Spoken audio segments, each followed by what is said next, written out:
Good evening, everyone. I'm Dan Reed. It's my pleasure tonight to introduce our panel members, beginning with Kristen Goodwin, who is the Associate General Counsel at Microsoft, in charge of Digital Security Unit. She leads Microsoft's efforts to understand nation-state attacks on others. Welcome, Kristen. Thanks, Dan. Our second panelist is Tony Hay. Tony is currently Chief Scientist at SCFC Rutherford Appleton Lab, a physicist by background, well known in the high-performance computing community for his early work on distributed memory computers with NMOS transputers. Welcome, Tony. Yep, that's right. Our third panelist is Ellen Ochoa. Ellen is a former astronaut, a former director of the Johnson Space Center. She's currently chair of the National Science Board, which I'm privileged to be a part as well. Welcome, Ellen. Thanks, Dan. And finally, Joel Saltz. Joel is an MD, PhD. He's known in our community for his early work on inspector-executor models, but he's also a biomedical informatics researcher and chair of biomedical informatics at SUNY Stony Brook. Welcome, Joel. So let's jump in. We're going to have a lively conversation, and I'll welcome questions. I'll be watching for questions on the interactive chat, so please feel free to suggest those, and we'll weave them in. What are we talking about at the intersection of HPC and ethics? Well, we know that advanced computing now pervades almost every aspect of science and technology, business, and society. Think about its impact on financial institutions, e-commerce, communications, logistics, health, national security. And big tech overall has been in the news lately, and not necessarily in a good way. Think about the effects of social media and political influence, about data breaches, sales of personal data, and privacy concerns. Issues around algorithmic bias, gender and ethnic discrimination from AI-based models, concerns about quasi-autonomous vehicles and just how much we trust AI in the physical world, a lot of issues around medical devices and biomedical modeling and security, privacy, and correctness, and not to mention the pervasive development of deep fakes, video, text, imagery, and the difficulties of distinguishing the real and the unreal. And all of that's enabled by deep learning, and underneath that, of course, by high-performance computing. Technology is also being exploited at scale. Governments are buying surveillance tools from private sector companies. Nation states are using large-scale data for intelligence purposes and potentially for cyber attacks. And cyber criminals are leveraging low-cost or no-cost technologies created by governments and using them faster often than law enforcement or cybersecurity experts can respond. We in technical computing have some of those same risks and challenges, albeit perhaps not as public and not as visible.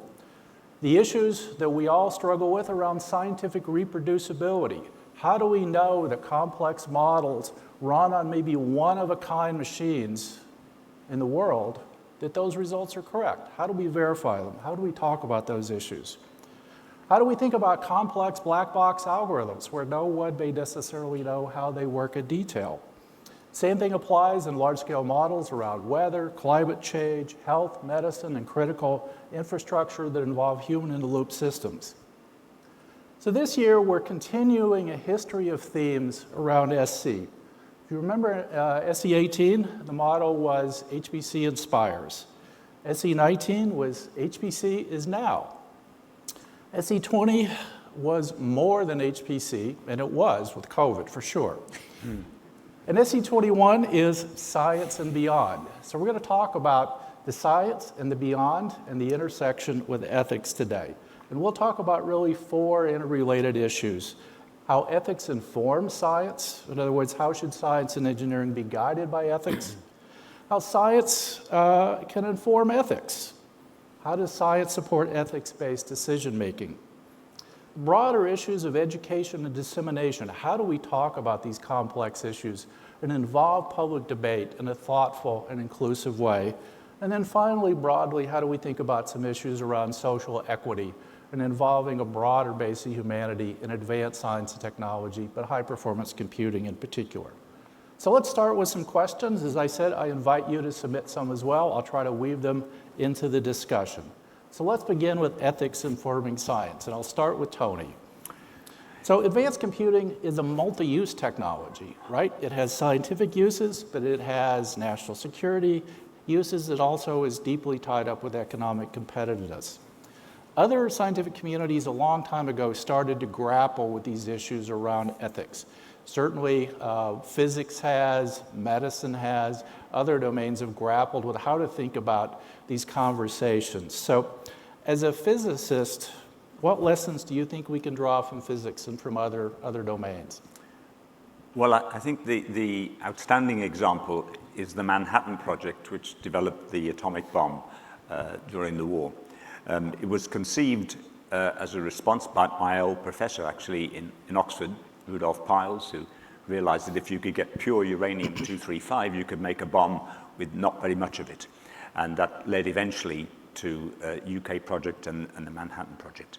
But what was not so clear, so they had in Los Alamos, they had a wonderful collection of scientists and physicists all working on this project because of the threat from an unethical user, Hitler's Germany, who would not have hesitated to use a nuclear weapon if he had one. And they also had, in the opinion of the physicists of the time, the outstanding nuclear physicist Werner Heisenberg. So that was the original motivation. But actually, before they tested their nuclear weapons that they developed at Manhattan, in the Manhattan Project, Germany had surrendered. So the original reason had gone. And so the test at Trinity took place, and after that, they dropped the bombs on Hiroshima and Nagasaki. But Feynman, who is one of my heroes as a physicist, you'd expect that, did look back in later years and realized that they should have actually thought, after the surrender of Germany, why they were doing it, because there was no credible threat from Japan and so on. And in fact, they did grapple with these ethical issues, and a survey of the major scientists at Manhattan, 75% said they should do a demonstration, but that was overruled. So they had this dilemma, and that led eventually to the Federation of Atomic Scientists, which became the Federation of American Scientists, who actually had a conscience and looked at the ethical conditions. So that's the backdrop. And I think really you can almost replace nuclear weapon technology by AI technology. You can't uninvent it, and we can be ethical about our use, but we'll have enemies who aren't. And therefore, I think it's a dilemma. You have actually to look for threats, and you have to look at how you counter those threats. So I think there are lots of lessons you can learn from the Manhattan Project. Thanks, Tony. Ellen, you're a former astronaut, former government organization leader, and you're a policy expert. How do we have this conversation about ethical policy and legal issues in a way that, as scientists and engineers, we can draw lessons from other disciplines, but engage communities that may have competing interests? Well, first of all, I think it's great that you're actually having this panel and shining a spotlight on it, because, you know, as you look out, it's like you think about all the places where we could be having this conversation. We need to be having it, and so this is a good start. You know, there's a well-known quote by Marshall McLuhan that we often in the astronaut office use when we're talking about the Earth, and it says, you know, there are no passengers on spaceship Earth. We are all crew. And we use it often to be talking more about seeing Earth as a system and about environmental issues. But I really think it's more about personal and civic responsibility. You know, like we all should be acting in a way as if we have the ability to change things and to decide how things are done and where they're done. So I'll just give one example. You know, on the National Science Board, 2 or 3 years ago, we had a panel on AI and ethics, and got some actually great speakers to come and talk to us. And as we talked about ethics, you know, obviously there's a variety of things that you can look at, but certainly one of them is bias in systems.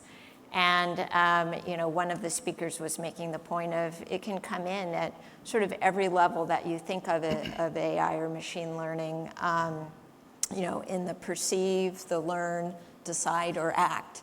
And of course, it mainly comes in unintended ways, right? And I think it was Charles Isbell from Georgia Tech who talked about the example of they were using a system in the courts where in sentencing somebody for a crime that they'd been convicted of, in the sentencing guidelines, they were sort of sifting through, using an AI system to sift through earlier cases and trying to decide what was the probability of this person committing another crime. And he said, in the end, what you were really just measuring was where are we deploying our police? Because where you deploy is where you're going to, actually pick people up and bring them into the justice system. And yet they were sort of fooling themselves that they were learning something about that person as an individual, as opposed to a system that really wasn't designed to do that. So just an example of, these things can creep in at various different areas, but they're being used so broadly, they're really affecting people's lives. Well, I think that also speaks to the notion that you want a diverse community looking at those issues because they will surface things that a less diverse community might not. Right. Joel, you're, among other things, an MD. Don't look surprised. So there are a whole lot of issues in this space around medicine as well, from devices to modeling to image analysis, and huge opportunities, obviously, around using advanced computing and AI for improving the quality of health and reducing costs. But how do we talk about acceptable use of data and technologies, particularly when these are complex issues, and in the case of medicine, involve literally life or death issues? Right. Well, medicine is a particular font of ethical dilemmas. There's no doubt. And increasingly, these involve high-end computing and computational abilities. One of the areas that our community really thinks about a lot, and there is quite a bit of effort given to, is dealing with the fact that deep learning methods are actually often quite good at predicting outcomes and response to treatments. So there are lots of studies, lots of groups essentially saying, well, we're going to train an algorithm, and on the basis of this algorithm, we'll make a prediction. Should a patient get a very intensive but potentially very toxic course of therapy, which would reduce the likelihood of, say, a cancer recurrence, or should we go with a less intensive therapy with much less morbid side effects that in some cases is perfectly fine. So models can predict this. On the other hand, can models predict this? This is both a major technical issue as well as an ethical issue, in the sense that when a model is trained and tested in a particular population, then given the nature of deep learning models, in many cases, you've tested it on that population. How do you know how it generalizes? So there's a tremendous amount of work and thought in dealing with this. It's actually not at all a hopeless matter in the sense that one can cascade principle-based methods and deep learning-based methods. It's a little bit like surrogate problems in physics, that you sort of couple the things that you think you really understand the mechanism, and then you couple the exploratory aspect. But key issues from an ethical point of view are, one, that there has to be a very systematic process of substratifying populations and making sure that you're not developing a model that works for the majority and works very poorly for subsets of people. And then the other is the issue of privacy and availability of data. So in medicine, just like in commercial aspects and in no doubt pretty much every other area, algorithms need data. Algorithms need large N. And this creates lots and lots of issues around privacy. which we don't have the time to go into, but there really is a trade-off. I really like what you said about we're all crew. In my opinion, in terms of medical research, we should all be crew, and that as human beings, we should encourage medical research and make our data available. There's a lot of work associated with this, but I think that convincing the citizenry that there really is a potential huge upside to participating in research studies and making their data available will be very important to enhance medical progress. But there is a potential danger to privacy as much as we all try to minimize it. Well, and one of the scroll quotes up there that may have gone by is a quote from George Box, a well-known statistician, who said, all models are wrong, some models are useful. And so understanding this issue, if you train on a subset of a population, how does it generalize, and are the same outcomes there is the same thing I think Ellen was talking about. Exactly. In legal context. It's a critical issue. Speaking of legal context, let me turn to Kristen. One of the things we know is that social and legal norms differ widely across the globe due to cultural and political differences. In fact, some people have argued that what we think of as privacy might even have been a 20th century invention, if you think about the history of humanity. But security has been the norm in governments since, well, the beginning of history. So as an attorney who works on global policy and legal frameworks, is there any common ground? And if so, how do we go about trying to find it? I think it's been fascinating to watch as a security lawyer, and I've been in cybersecurity for over 20 years. We look at the development of privacy law a little bit like Jan Brady looks at her older sister Marcia. You know, that privacy has all the laws and security has all the best practices. And so there's been this envy of how the privacy lawyers have all the fun. But really what's been fascinating is that as you look at the development of the threat, we've had to shift. You're seeing cybersecurity laws now being developed all across Europe. We're seeing the Chinese have jumped heavily into this space, obviously here in the United States. And one of the most fascinating drivers about the need for cybersecurity law worldwide is the fact that nation states are one of the most aggressive areas of attackers. That's sort of a fascinating thing from a legal perspective, because for the most of the history of as we thought about cybersecurity and a nation-state attack was what we called a force majeure clause. That's in the boilerplate stuff that you don't tend to read in the contract, but what it means is that, you know, acts of war and major attacks, you're not responsible for. Now the world has shifted, and all of us that are developing technology, we are now in the position of having to be responsible for this. Microsoft, between the period of August 2018 and this past July, notified over 20,000 customers of nation-state attacks. You know, we're watching governments tasking their intelligence agencies with collection obligations, and so they're targeting not necessarily critical infrastructures. Those attacks still happen, but they're attacking government agencies, think tanks, policy experts. Those of you that advise governments, you are targets in this space. And so as we look at how the law is shifting, it is shifting because, number one, we have to address where the threats are, and number two, the obligation to defend against a nation-state attack, which used to be the domain of the government, is now something that we're all wrestling with from a private sector perspective. So now Jan Brady's doing a little better than Marcia. Right?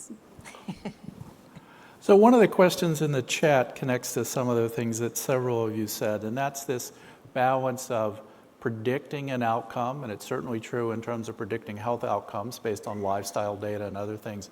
And it's true in terms of predicting everything from the probability of someone might default on a loan and all kinds of other dynamics. There are a lot of difficult questions there about where's the fine line about human choice and intervention. Anyone want to comment on that? Well, I'm happy to jump in. Many people know that Microsoft back in 2016 had released a chat bot when you could interact with it on Twitter and it would respond back to you. And in about 24 hours, it turned into a misogynistic Nazi, and we took it down very, very quickly. And that forced Microsoft to go and look very, very closely at how we think about ethics and artificial intelligence. So it prompted us to create an Office of Responsible AI and a principled approach to how we think about that. We have a technical committee that the acronym is terrible. It's AI, Ethics and Effects in Engineering and Research. We call that ETHER, but the ETHER committee is designed to think about that very intersection. And so it's something that we've ingrained into how we think about business and how we think about the development of tech, because there is this intersection between the people and the output.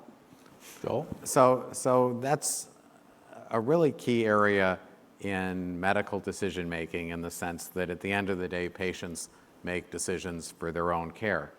And as the ability for algorithms as well as people to provide opinions as to what might or might not happen if a given action is taken increase, it becomes a tremendous dilemma for patients who are obviously in many cases neither medically trained nor technically trained, who at the end of the day are the recipient of a large number of often diverging opinions, terrible dilemmas. And the scenario I described before, which is incredibly common and the subject of many clinical studies in the group that I belong to, ECOG Akron, involving, do you do a full court press, do everything you can to kill the tumor and injure or possibly even kill the patient, or is it going to be really okay and a particular patient's disease really will have a more benign natural course?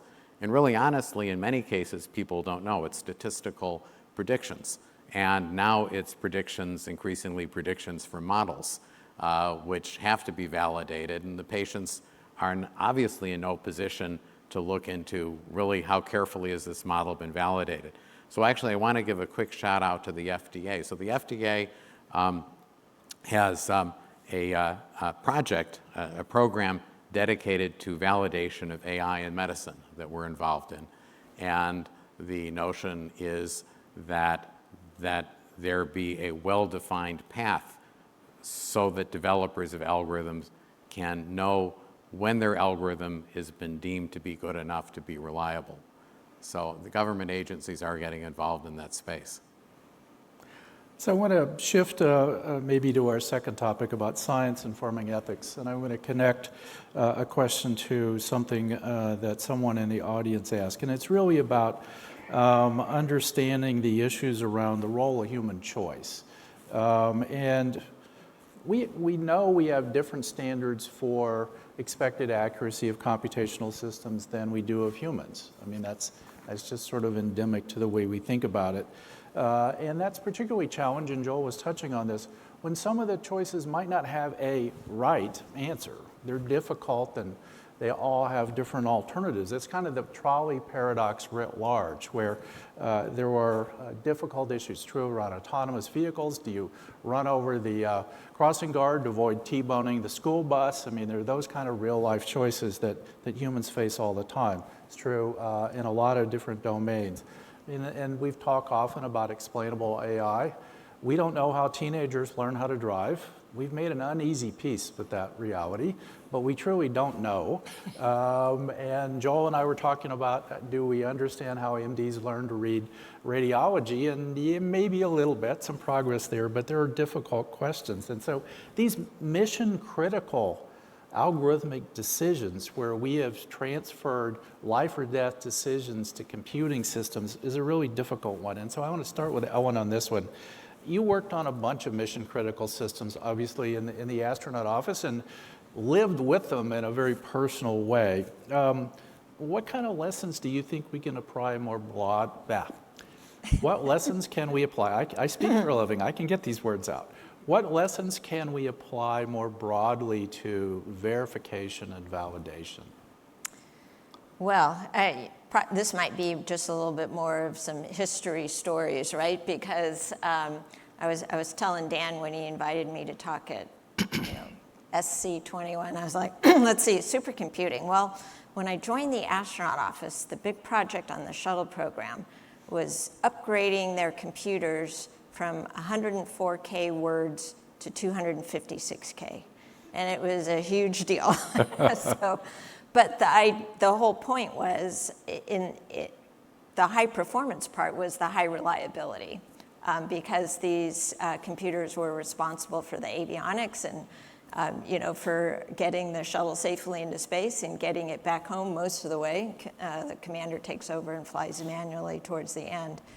But at the time, I mean, there was just not that much capability. And so when you thought about, well, were these computers capable of doing fault detection, identification, and reconfiguration? In fact, the only thing they really did was the detection part. And so in the cockpit, and I'm thinking about launch, a very dynamic phase of flight, we would go through training and the trainers would insert different kinds of malfunctions. And what would pop up on our screens was not like, hey, the electrical bus AB is down, but it would be 3 or 4 or 5 completely unrelated flight fault messages. And in your brain, you had to learn, oh, that means electrical bus AB is down, because the computers were not doing that kind of computing for you that you might have thought. But remember, we were using CPUs that were developed for the IBM 360 in the mid-60s. NASA procured them in the early 70s, and they flew for the rest of the shuttle program, which flew until 2011. So it was a system designed a long time ago. So when I first joined the astronaut office, one of the other things the veteran astronauts would tell the new people was, there's only really 2 ways you can mess up as an astronaut. Number 1, failing to follow the procedures exactly as written. And number 2, following the procedures exactly as written. And so it kind of got to this point of, especially in these dynamic phases of flight, the computer will do certain things. We've written procedures for malfunctions that we think will work in the vast majority of cases, but it always comes down to the exact scenario that you're in, and you really have to learn the systems in detail to kind of suss out whether it really makes sense for the situation you're in. And another thing we used to say as we were training in the cockpit was, there's no situation so bad that you can't make it worse. So, it was that kind of, sort of computing environment that we were dealing with, and the human was very much in the loop when you got into situations where different things have gone wrong or there were malfunctions. Before I actually started flying, after I'd completed some of the training, we were all assigned jobs that supported the ongoing shuttle program. And one of my first jobs was to be involved on a control board that would make decisions about whether or not we should patch the software when we found something that didn't quite work right. And I was new enough to computing that I thought, we've been flying for 10 years and we're still flying, finding issues. And of course, throughout the 30-year program, we continued to find issues. And I actually worked in a simulator where it was not so much a simulator, it was flight-like with all flight-like avionics boxes, 230 miles of cable, and we would go through procedures, testing the software. So it was something we never stopped doing throughout the whole shuttle program. And then I was supposed to represent the astronaut office on this control board. We might be talking about a patch that was literally 3 lines of code, and there would be very detailed discussions about, well, the risk of being in this scenario versus the unintended consequence of actually changing the software and the amount of time it would take to try to test it out and feel comfortable with it. So, in terms of a high reliability system, you really, verification and validation, even, we're not talking AI, we're talking, very straightforward code, but it remained an issue throughout the whole life of the shuttle program. Well, some of the questions actually relate to this notion of what's unique about the intersection of ethics and HPC, and I think you touched on some of them, and maybe Tony, you might want to comment on this a little bit as well.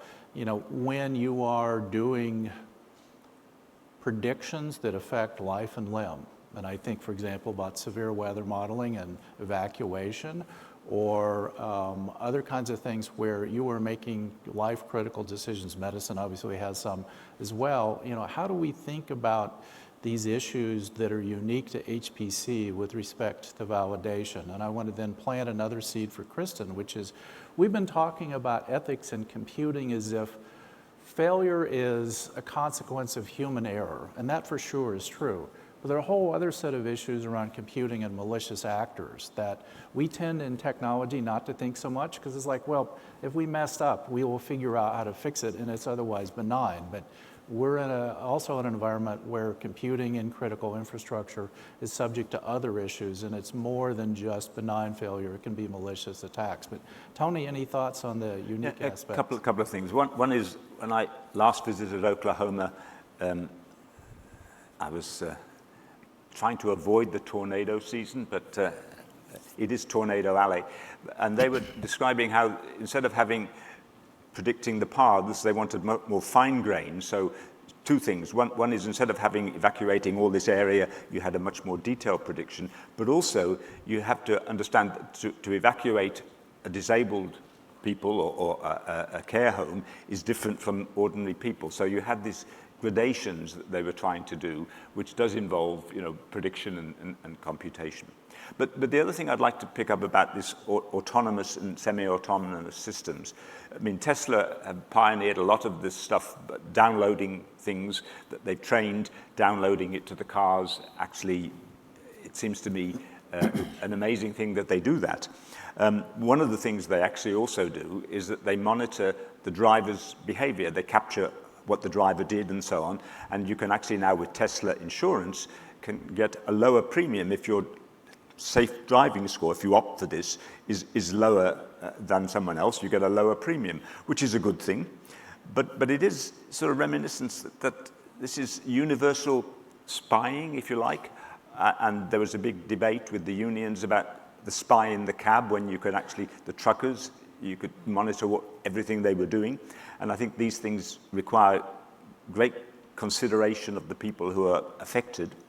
But what struck me when Kristen mentioned the Pegasus software, which was developed by a company in Israel and is sold to states, and they monitor individuals, and they look at the iPhone. They don't know it's on their iPhone. They can get screenshots. They can listen to your conversation.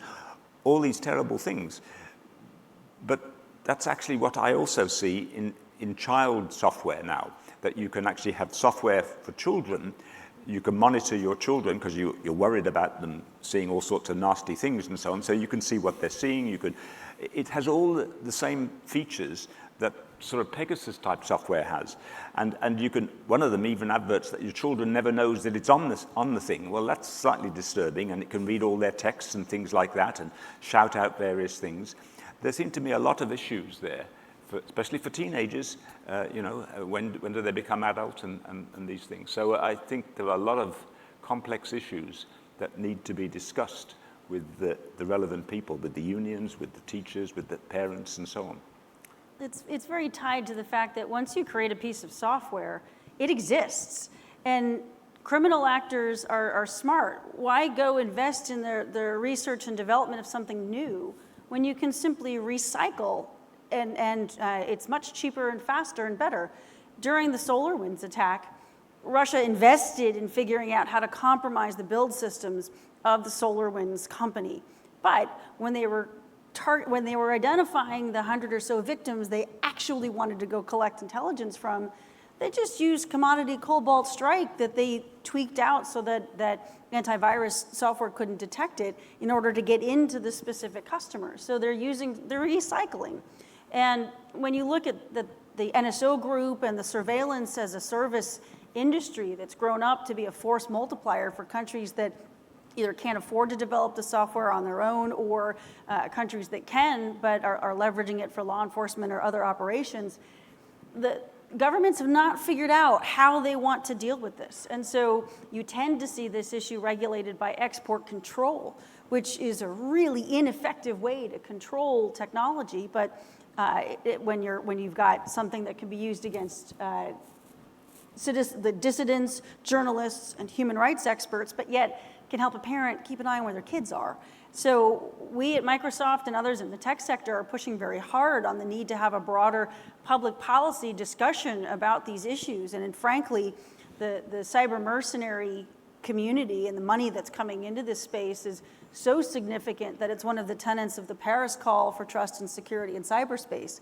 It's at the level of a government norm that all governments need to be thinking about how they're using this type of technology, because the abuse that is felt by the victim, which could be the teenager who seeks their privacy or the journalist who's trying to write about corruption in a government, is the law and order of the user. And so that societal tension is very, very present right now, and the discussion doesn't have a clear outlet. So some of the comments that you may have seen in the online discussion is the polarization of privacy and of ethics. Privacy is a polarizing issue too. Mm-hmm. Who actually gets to decide these issues is a really important one. And we know that ethics is more than algorithms. That's why we have philosophers after all, and judges and juries. So one of, I think, the broader questions is, how do we think about educating people to talk about these issues? So if you're designing new software or new computing infrastructure, do you think about ethics from the get-go, or is it something after the fact that kind of gets stapled on? That's a very important distinction in worldview and how you think about it during the development stage and not just the deployment stage. So Joel, any thoughts on how we sort of think about that as we're developing the technology and who gets to decide these choices? And it's kind of related to where we started with Tony about thinking about, acceptable use of technology and weapons as an example, but there are lots of analogs that. How do we think about when we need to inject the ethical discussion? So I guess there are sort of two general categories of thought. One is in the education context. So how do you get people up to speed or even think about some of these issues? And actually in my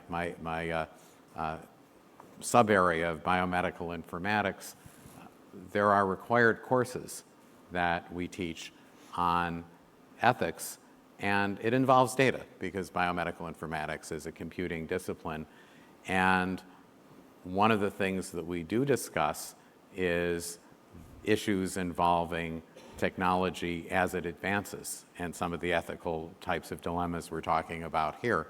So I think that this sort of training probably should be general, in fact, definitely should be generalized across other computational disciplines, and that it become part of training programs, PhD programs, master's programs. And part of this really does involve taking a step back and doing what we're doing here and saying, okay, if we look beyond what our specific application is. So for instance, an application might be telehealth. Okay, that's wonderful. We'll interact with people using telehealth software. Okay, but then coming with the telehealth software, conceivably, you can have, and people obviously are developing deep learning methods that will look at gestures, facial expression, tone of voice, link that to medical records, make all sorts of predictions about, whatever you want to make predictions about. So that's an example of the almost ubiquitous scenario where pretty much every new technical advance, even if it seems relatively limited, can be extended and is being extended to something more major.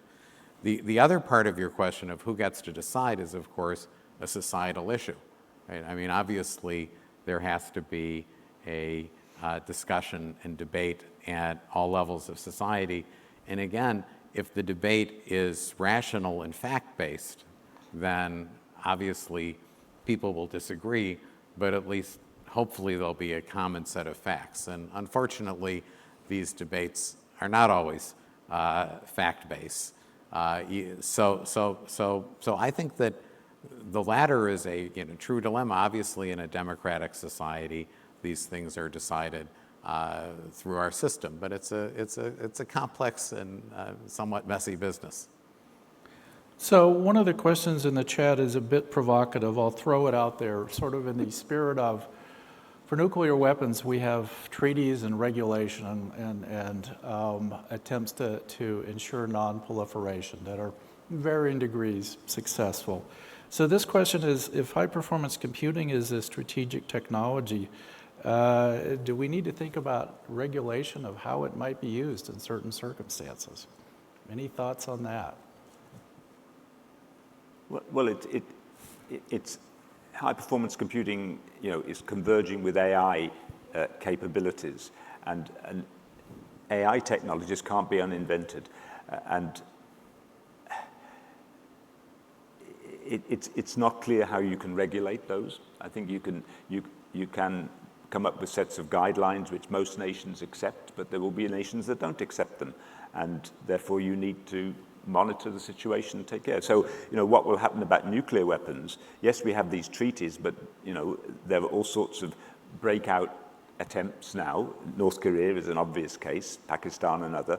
So you have to think what would be the alternatives beyond that, and what sort of deterrence you can have against using that. And I think maybe you have to have the same in AI and HPC, to see how you could deter people from doing nasty things to you. And that's, something governments have to think about. But that's one of two paradigms, right? So that's the paradigm of the ethical use. But in my space, what I see all the time is the unethical abuse. And so as we're trying to think about Exactly. What is the right domain, is it a regulatory framework? It would be important for the high-performance computing community to be thinking about not necessarily regulation as a starting point, but what is your threat model? How are you thinking about abuse? The September 12th cockpit door. What are the things where if you were thinking about the worst case scenario, we call it evil day at Microsoft, right? What is your evil day? What are the ways your technology could be abused? That then informs what, if it is abused, is your negligence standard where your liability sits. So you sort of back into that conversation about, what should we have done? What should we have thought about? And that's a healthy exercise to do, because if a nation state can figure out how to weaponize HPC, they will. We see nation states starting to play around with Azure. They're starting to wonder, how can we abuse this? So it will come. How do you choose to be prepared for that is up to you. So one of the things that we know in high-performance computing, if we think about the top 500 or we think about the Gordon Bell Prizes, at the very apex of that, those are, if not unique, one on the planet systems at any given time. There are very few people who could replicate that experiment at scale. In physics, they talk about, and as you saw the point up there of Carl Sagan, extraordinary claims require extraordinary evidence. So in physics, experiments at CERN, 5 nines is kind of the gold standard of, should we have any faith that this phenomenon is real? So I'm going to kind of ask Ellen, one of the challenges we have at really large scale is some of those data sets are only available to a very small number of people. And even if the data were available, they probably would not have the infrastructure to do the analysis, to independently verify the outcomes. So what do you think we do in that way to try to build confidence about what the results are that are derived from that data? Well, there's, part of it just has to do with infrastructure, right? So that more people have the capability of looking at it, and I hope that will be addressed. I've probably thought a little bit more about even the data sets that a lot of people use. What is actually the provenance of that data set? And you were talking a little bit about, should there be some kind of standard or measure? And to me, it would be wonderful if you had some way to quantify the quality of a data set for its use in a particular application, right? That to me would be at least sort of a little bit of a holy grail for those things. I'm not talking about, bad actors. I'm just talking about people using systems that maybe they don't fully understand. And I was listening to a talk at the recent National Academy of Engineering meeting, and there was a researcher actually from Microsoft, Kate Crawford, that's recently written a book called Atlas of AI. And one of the things she talks about is the the provenance of these data sets, and particularly facial recognition data sets, right? Where early on, people were individually asked to be used, and they, gave permission and answered some questions. And then it grew into these data sets where there's millions of people, and other folks were like hired at minimum wage to go through these pictures, because there were millions of them, and classify them. Not just things like gender and race and whatever, but actual attributes, positive and negative attributes. And, you can just imagine sort of the way now that data set is being used based on, that was how it came about. And yet, I can imagine, I was thinking like, well, if I was a graduate student, I was trying to develop a tool to do something, and someone said, well, here's the data set that everybody uses and benchmarks against, and not really thinking deeply enough about where did that data set come from, or how has it been used, how has it been classified in the past, and is that already going to introduce bias into something when, I'm not even thinking about it. I probably would have been happy just to use a tool, that somebody said, hey, here's the one that everybody uses. And I think it's that step where you have to go back and say, what is the quality of this data set? How was it actually obtained? Might it not even be telling us anything about what we're trying to do for a particular use?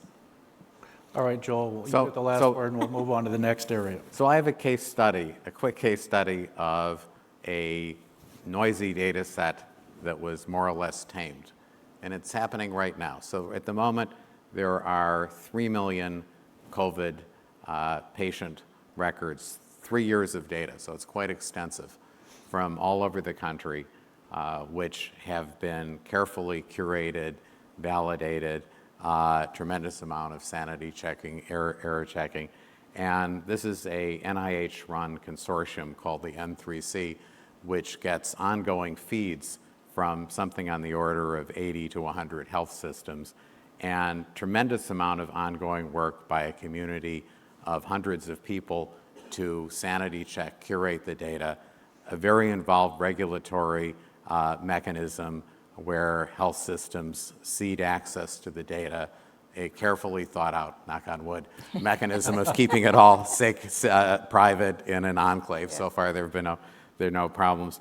A huge effort, a very expensive effort, and a big community. And I think that this really potentially could be a good example for such work in other fields. And at least in the healthcare domain, the amount of work required to clean data and make it sane and usable is orders of magnitude more than people think. It is a huge job, and I could give a long, boring talk on that. I won't get into it, but believe me, it's not minor, but it can be done. Not perfectly, but it can be done.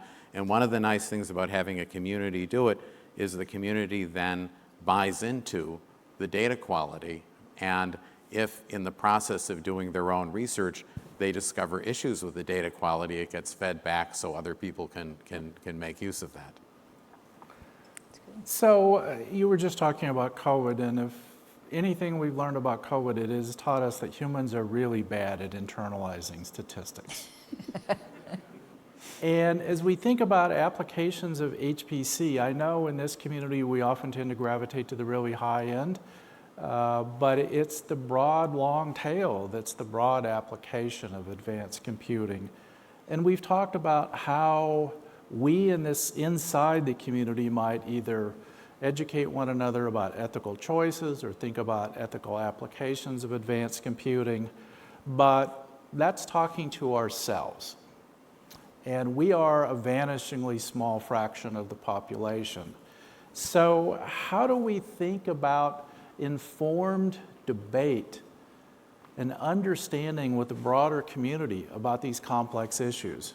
Because explaining to someone that this is a multidisciplinary model with some abstractions based on AI and some inner loops, and we've used a numerical approximation technique with variable precision arithmetic, on a million core system with some variable error rate and now talk to me about whether this computation is right, that explanation is dead on arrival to the people who would care about how these systems are actually used. So how do we go about having that thoughtful conversation with folks who don't want to understand the technology but want to understand what it means for them? So anyone want to jump in on that? We've been wrestling with that at Microsoft. One of the things that many people know about Microsoft is that on the first Tuesday of the month you get, or the second Tuesday of the month, you get an update from us, a Patch Tuesday. We'll come and visit you from Microsoft's campus. What we're really good at is talking about the technical. Here's this file or this vulnerability or this detail. What we weren't so good at was explaining the why. And so my team was developed to talk to the world about why nation-state attacks are happening. And we've actually created roles for analysts that are called context analysts. So we have, threat intelligence analysts. They go out and they hunt the bad guys. And we have, data scientists, data analytics that give us the machine models that we use and share data in our things like our Microsoft reports. But we have context analysts that help us simplify the way we talk about what we've learned so that communities that are not technical or not particularly comfortable with technical terms can consume that. And that's been really groundbreaking, because what we believe is that you can't have informed public policy if you can't take the technical detail of an attack and make it relatable for those who need to understand that. So that's, if you read the Microsoft Digital Defense Report, that's the whole philosophy there, is taking the complex and making it contextual for people to use. That's something that we believe brings transparency into our sector, and we think we need a lot more of it. And HPC is an area where it's very complex. How do you contextualize it so people can relate to it more? Well, one small element could be we're working with places like NIST and with ML Perth on machine learning benchmarks and data sets. So you can actually go and run a particular algorithm on a particular data set and see the sort of mistakes you can make, see the sort of predictions, see the sort of accuracy.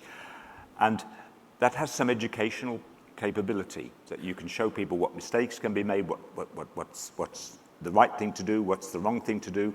And I think some benchmarks on specific data sets could be a small element in there. And on the data sets, there's this FAIR initiative, findable, accessible, interoperable, reusable. And I think that that can be useful for scientific data. I'm not so sure about medical data, but certainly scientific data, that's something that will give some confidence, although I am a little worried that there will be the FAIR police will come in and decide whether your data set is fair enough and penalize you if it isn't. Any other thoughts on this topic? Specifically about, because I'm looking at some of the comments and some of the questions people have asked are, what are the things specific to HPC? And I guess my reaction is, we use HPC to do science, we use it to do technology, we use it to do national security, we use it to do commerce. It's everything we do on this planet. So the underlying technologies and how we think about them apply to everything we do. And if you just restrict it to a notion of, well, I'm solving a fluid flow equation at massive scale and fine fidelity, you're missing the point about the embedded nature of vast computing in all of our society. To me, that's the core ethical question that we as a community have to grapple with. We're not an abstract idea on the side anymore. We're integral to pretty much everything that happens in our society. And so every societal issue is an HPC ethics issue in some way. And so that's why the broader discussion is important. Which sort of leads me to the last thing I wanted us to talk a bit about. And that's about how we involve a broad cross-section of the population in these advanced computing issues. Because as I look at this, at the audience, what I could see out there in the bright lights that I suspect is true online as well, is the attendees at this conference are not broadly representative of our population. And so as we think about gender balance, ethnic balance, involving broad communities in these issues, I want to start with Ellen. And how do we think about addressing these cultural and ethical responsibilities to create a diverse and inclusive workforce that can think about the impact of technology in these complex issues? Well, as you know, we talk a lot about that on the National Science Board and have kind of dubbed the missing millions, the people who exist in our population, but we don't see to anywhere near the same degree, just generally across STEM fields, but certainly HPC as well. One of the words that you use and we try to use is welcoming, because I think that's something that sometimes we don't think enough about. Like, we try to make sure we're not doing anything discriminatory, right? But welcoming is actually much broader than that. And one of the things I remember, one of probably our speakers, or maybe somebody on the science board, was talking about a few years ago when the College Board changed up essentially their AP course on computer science, and sort of how they advertised it, and it also changed up a little bit about how they actually taught it. And there may be people in the audience who are actually part of this effort. But essentially, I think 2015 or so, there was about 80% male of the students that took it, and not very demographically diverse beyond that either. And they brought in some other people, and they said, well, look, basically you're advertising a course that teaches a foreign language, Java, and a lot of people would wonder, why would I want to learn that foreign language? Like, I don't even know who speaks that language. I don't know what I would do with it.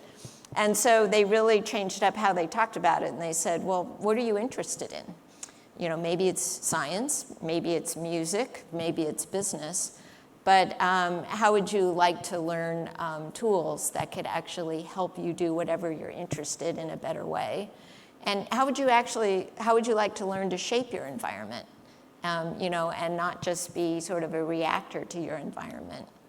And when they rolled out this new course, first of all, it had the largest number of people sign up that had ever signed up to an AP course. But 2 years later, they saw the representation of females and Hispanic and African American all rise approximately 40%, plus or minus a few percent. And over looking over 10 years, so I think from 2007 to 2018, and this course got introduced, I think, in 2016. 5 times the number of women or high school age young women were taking the course compared to what they used to. So I think that's an example of a welcoming environment where the previous course, it wasn't like they were excluding anybody from taking the course, right? It wasn't any practice that was saying don't sign up. But it wasn't welcoming and people didn't really understand, a lot of students like, why would I be interested in this? And so changing the way you think about it, I think, is one way that we can make real progress. Any other thoughts on this? One of the things Microsoft has recently announced is an investment in community colleges. Over 1 in 20 jobs in America requires some element of cybersecurity, and we don't have the workforce we need at the national level to be able to meet our future challenges.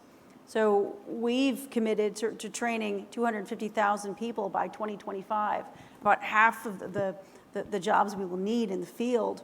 But we're pushing really hard at that community college level because we know that as the technology becomes more and more embedded, as you are more successful, as people learn how to use our technologies in ways that we never anticipated, we need a workforce that is comfortable with tech, that brings more people inclusively in. Community colleges are all across America. They're a great starting point.